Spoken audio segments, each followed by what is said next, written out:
अस्सलाम वालेकुम।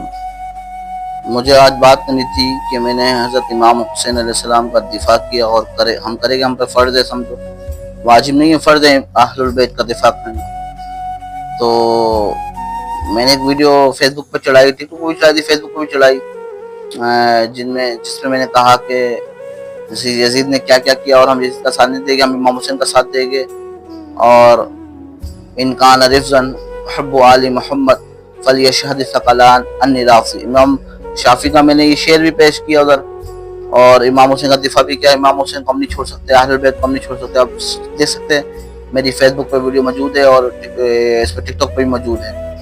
तो किसी भाई ने मुझे, और नीचे मैंने शेर भी लगाया था कि यजीद की कब्र का नाम निशान मिल गया, आज भी रोज़ा धमक चमक रहा है इमाम हुसैन का रोज़ा मुबारक।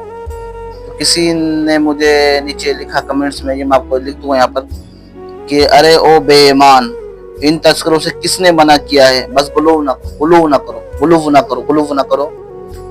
तो कहना चाहूँगा भाइयों कि एक तो मुझे बेईमान कहा आपने। जो बेईमान लोग होते हैं, जो बगैर जिनके दिलों में ईमान नहीं होता, वो इमाम हुसैन का तस्करा करते ही नहीं, इमाम हुसैन का तस्करा करते ही नहीं, मौला अली का तस्करा करते ही नहीं, सहाबा कराम का तस्करा करते ही नहीं, जो बेईमान होते हैं। पहली बात तो आपने मुझे बेईमान कहा, क़यामत में आपको अल्लाह के हुजूर इसका जवाब देना पड़ेगा। आपने कहा अरे ओ बेईमान, ठीक है। इन तस्करों से किसने मना किया है? मना करने वाले मना करते हैं, आपके सामने है, कहते हैं इनका ज़्यादा तस्करा ना करो, अहलुल बैत का, ये शिया को तक़वियत मिलेगी। कैसे ऐसी सोचों पर लानत है जो अहलुल बैत का तस्करा करने से कहते हैं शिया को तक़वियत मिलेगी। लानत है, क्या किसी की वजह से हम अहलुल बैत का तस्करा करना छोड़ देंगे? नहीं छोड़ सकते। इमाम हसन हुसैन का तस्करा करना छोड़ देंगे? नहीं छोड़ सकते। और मौला अली का तस्करा करना छोड़ देंगे? नहीं। मौला अली तो ये निशानी है मोमिन को पहचानने की और मुनाफिक को पहचानने की। सहाबा कराम कहते जब मैं किसी को पहचानना होता कि मोमिन है कि मुनाफिक, हम मौला अली का तस्करा शुरू कर देते थे वहाँ। अल्लाह के नबी ने फरमाया कि अली, जो ईमान वाला होगा उसके दिल में तेरी मोहब्बत होगी, और जो मुनाफिक होगा उसके दिल में तेरा बुग़्ज़ होगा। तो मौला अली से प्यार करने वाला मोमिन है और बुग़्ज़ रखने वाला मुनाफिक है। जब अल्लाह रसूल पाक सल्लल्लाहु अलैहि वसल्लम कह दिया तो वो है। तो मौला अली के बेटे ये इमाम हसन हुसैन जन्नत के नौजवान के सरदार है, तो उनका तस्करा करना हम कैसे छोड़ दे? उसमें गुलूफ कौन सा है? मैं कह रहा हूँ हसन वल हुसैन सय्यदा शबाब अहल जन्नह, मैं नबी ने फरमाया हसन हुसैन मेरे जन्नत के नौजवानों के सरदार है, दुनिया के दो फूल है, मेरी बहार है। तो उसमें कौन सा गुलूफ है? उनका तस्करा करना क्या गुलूफ कहलाता है? या तुम्हें अहलुल बैत के अंदर जब तस्करा करो उन्हीं पे गुलूफ नजर आता है, बाकी चीजों में गुलूफ नजर नहीं आता? तो अंदर का यजीद का दिफा करो, तुम्हें गुलूफ नजर, यजीद का दिफा क्यों करे? लानती बदबख्त का भाई, हम नहीं कर सकते, हमारे ईमान नहीं मानता। और नीचे उन्होंने लिखा, एक और बात बताऊं, तुझ जैसे नीम रावजी हमने बहुत देखे हैं। भाई देखे तो देखते रहो, मैं रावजी नहीं हूँ, मैं अल्हम्दुलिल्लाह सुन्नी हूँ, अहलुल बैत का भी मानने वाला हूँ, सहाबा कराम का मानने वाला भी हूँ। हमें मौलाना तारिक साहब उस्ताद मोहतरम ने हमें कभी ना सहाबा कराम का बेअदब बनाया, ना अहलुल बैत का बेअदब बनाया।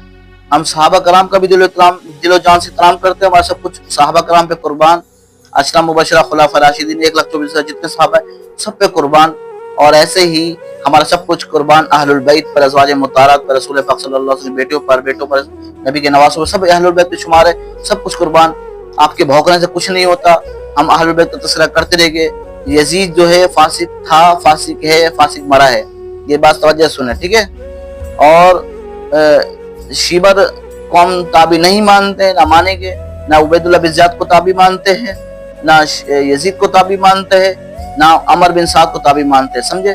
इन सब का अहलुल बैत का खून इनके हाथों पर लगा हुआ है।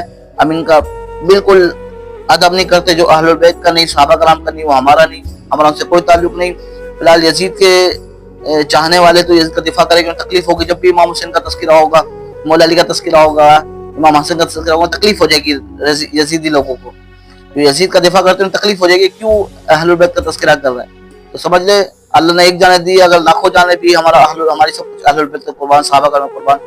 हम यजीद को नहीं समझते, ना मानते, ना यजीद को मानते, ना शिमर को, ना उबैदुल्लाह बिन ज़ियाद को, ना अमर बिन साद को, ठीक है। ये सब लानती है। हम सहाबा कराम का अदब करते हैं, लेकिन अल्लाह सब लानती है, ना ताबी है, ना तबा ताबी, ना सहाबी है, कुछ भी नहीं है, बदबख्ते लानती है, ठीक है। हम इमाम हुसैन का दिफा करते थे, करते हैं, करते रहेंगे। अब राज़ी बोलो, जो बोलो, आपका जो दिल में आए बोलो, क़यामत में आपने खुद अपनी बात का जवाब देना अल्लाह की बारगाह में, ठीक है। और बेईमान मैं आपको नहीं कहूँगा, क्योंकि मुझे नहीं पता, मैं तो आपके बाद अच्छा गुमान करूँगा, हुस्न ज़न करूँगा, क्योंकि बदगुमानी करना भी गुनाह है, ठीक है। मैं तो आपको ईमान वाला मानता हूँ, बस आप थोड़ा अल्लाह आपको हिदायत दे, दीन की समझ दे, आप ऐसी बातें ना करें, ٹھیک ہے. اور اہل البیت کا ذکر ہمارے دلوں میں بستا ہے, یہ دل کے اندر ہے. اہل البیت ہمارے امام حسن حسین دل کے اندر ہے, ٹھیک ہے. اللہ نے ان کو سینوں سے لگایا ہے, ہم نے ان کو دل سے لگائے ہیں. جو اہل البیت کو سینے سے لگائے گا, ان سے پیار کرے گا, صحابہ کرام سے پیار کرے گا, تو اس کی دنیا بھی ہے, آخرت بھی ہے. تو اللہ آپ کو بھی ہدایت دے. کیسی باتیں کرتے ہو یار, آپ سے نیم راضی ہو جی باتیں کرتے ہو یار, عجیب پجامہ ہو تم یار. اہل البیت کا تذکرہ چھوڑ دے گے کیا تمہاری بکواسات کرنے, ایسے نہیں چھوڑ سکتے. اہل البیت زندہ ہے, یزید کی قبر نامعلوم ہے, سمجھے. ہاں, باقی حضرت امیر معاویہ رضی اللہ عنہ صحابی ہے, ان کا ادب کرتے ہیں. حضرت ابو سفیان رضی اللہ عنہ صحابی ہے, میں پہلے بھی کہہ چکا ہوں. حضرت ہندہ رضی اللہ عنہ صحابی ہے, میں ان کا ادب کرتا ہوں. لیکن یزید کو نہیں مانتے, وہ لعنت اللہ ہے. اس کا بیٹا حضرت معاویہ ہے رحمت اللہ علیہ, وہ بھی بڑے عظیم تابع تھے. انہوں نے کہہ دیا کہ بھائی میں ایسی سلطنت کو لعنت مارتا ہوں. اور صرف 18-19 سال کی عمر میں اتنے سمجھدار نکلے وہ. یزید بدبخت کو سمجھ ہی نہیں آئی.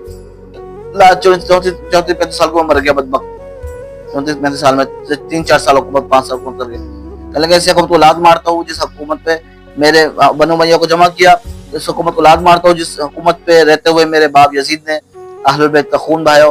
ایسی حکومت مجھے نہیں چاہیے. اور جا کے 40 دن میں حکومت چھوڑ دی اس نے, چھوٹی عمر میں ہی. تو جب اپنے باپ کو خود ظالم کہہ رہا ہے تو ہم کیسے یزید کا بھائی دفاع کر سکتے؟ نہیں کر سکتے. ہمیں قیامت میں یزید کا ساتھ نہیں دینا, دنیا میں بھی نہ یزید کی سب میں ہم کھڑا ہونا پسند کرتے ہیں. ہم دنیا میں امام حسین کا نغمے گاتے رہ گئے, تعریف سناتے رہ گئے. چاہتے ہیں قیامت میں ہمارا حشر امام حسین کے ساتھ ہو, امام حسن حسین کی سب میں ہم کھڑے ہو. ہم اس لیے امام حسن حسین کا تذکرہ کریں گے, ازواج مطہرہ کا تذکرہ کریں گے, اہل بیت کا تذکرہ کریں گے. اگر آپ چاہتے ہیں یزید کی سب میں کھڑے ہو تو آپ یزید کا ذکر کرو, ہمیں کوئی مسئلہ نہیں, آپ خود جانو بھائی. لہذا توقف تو ہم سے نہیں ہوتا. ہم یزید کو بے قصور نہیں سمجھتے, اس کا جرم ہے, بہت بڑا جرم عظیم ہے کہ اس نے عبید اللہ بن زیاد کو کیوں معزول نہیں کیا, انہیں کیوں سزا نہیں دی, عمر بن سعد کو کیوں سزا نہیں دی, شمر لائن کو کیوں سزا نہیں دی, دینی چاہیے تھی اسے نہیں دی. تو ہم اس میں قصوروار یزید کو بھی سمجھتے ہیں, ٹھیک ہے.